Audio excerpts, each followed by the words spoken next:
হাতটা কবে ছাড়াবি?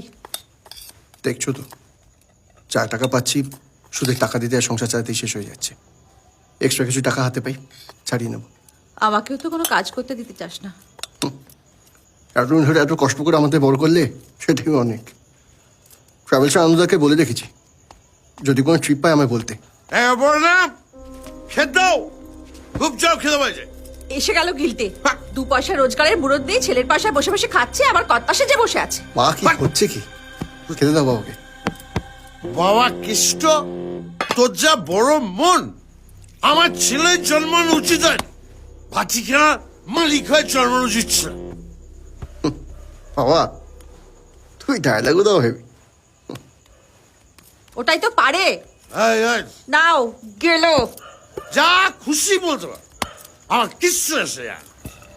সুমি, কি রে হঠাৎ করে চলে এলি? হাটে হাড়ি ভেঙে গেল আবার কি? ধরো।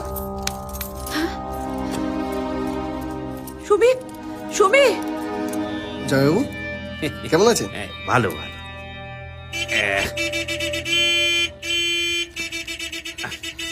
আজকালকার ট্যাক্সি এলাকাগুলো হয়েছে, মোটে খুচরো রাখবে না। 300 টাকা হয়েছে, 500 টাকা নোট দিলাম, উনি 200 টাকা ফেরত দিতে পারবেন না। তোমার কাছে থাকলে একটু 300 টাকাটা দিয়ে এসো তো।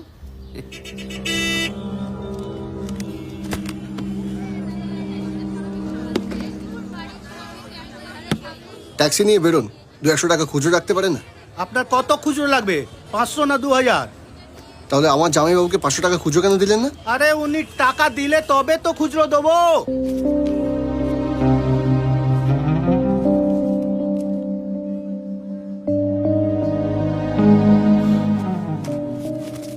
এনে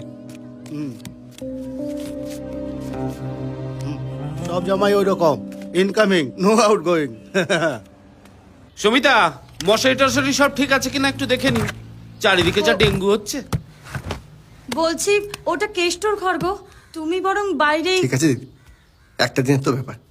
ও, তাহলে কালকের মধ্যেই আসল শোনাচ্ছেন চলে আসবে বুঝি? হ্যাঁ,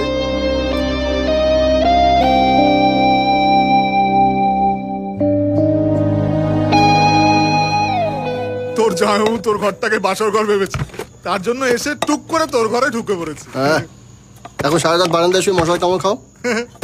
কেষ্টদা, তুমি এখানেই শুয়ে পড়ো, এখানের মশারা সব আমার পোষা, আমি না বললে কাউকে কামড়াবে না। তুই চুপ করি, না পেছন ঘুরিয়ে লাথি মারবো।